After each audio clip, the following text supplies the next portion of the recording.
So working from side, and I want to first take advantage of the staple grip.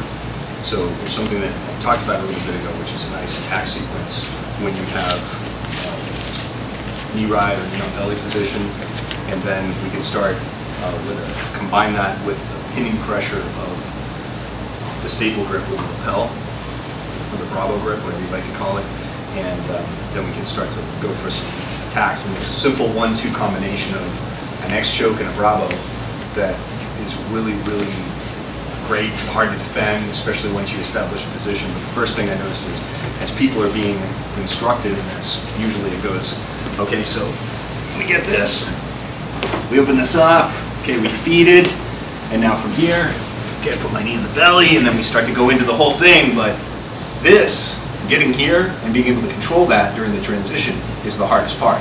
When somebody knows to keep their arms in and they're bumping their hips and they're shrimping and they have good hip movement, they're trying not to let you get there in the first place, and if you do get your knee up, they're trying to get that off aggressively while you're trying to go through the whole process of getting the attacking position. Once you're in really tight, it becomes harder to defend, but like I said, getting there is really the challenge. So from here, the first thing I want you guys to do is get a good position established. Always blocking out the near side hip. Right now, if I have my leg out, this is where he can come and start to drag that in, or even use the near side leg and come and hook it and bother me, and then I have to shift my position, which isn't the end of the world, but much easier if I can just, from here, my knees in the hip, and just rotate my leg in. So I have weight on this knee, but it's jammed up right against his hip. My other leg is kicked out, so I'm on the ball of my left foot. My D-pants are on the mat. Probably the hairs on my leg are touching the mat, but nothing else is on the mat. My weight is coming into Pete here. So as I'm doing this, okay, I'm really solidifying my position. My hips just low off the back, giving him a nice steamroller pressure. And wherever his gi is from here, I'll go through a process, start to open it up. I feel him start to bridge, bump, come back to control, okay? Feed it. Just go through that process as much as you need to while I'm securing the staple grip first, helping myself out, okay? Keep ratcheting my shoulder in here as I do this to turn his head away until I get a good grip. Now that I have this in, now it's time to work for getting the knee ride. And tried and true is coming in here, controlling this hip, okay, kind of block him out a little bit. And the only thing is I know that he knows as soon as I do this what I'm trying to do.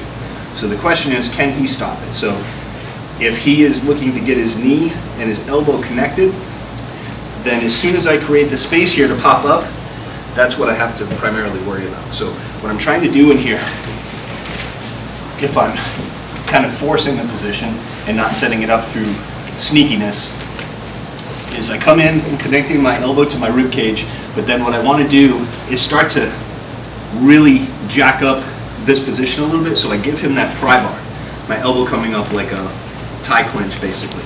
And now from here, I turn this in a little bit and I just focus more weight instead of like a paper cutter, I focus more weight into the hip. Okay, so I start off tight, then I go here, 1, 2, and I pop up, okay? So look at the difference. Here like this, okay, try and connect that elbow and knee. Yeah, it's a little tougher for me. This time, okay, nice and tight, come in. Much better, right? So as I get this in, I have different opportunities now for where I put my knee, but I'm going to go into that second. The first thing I want you to do is just Bravo grip, secure it while he's moving around a little bit. Second, get to knee ride. Stop here, okay? Maintain this for like a few seconds, make sure you have it. Go back, do it again. Your partner just lets you do it the first couple times, then starts to give you a little bit of play to let you know if you're creating any holes. Sound good?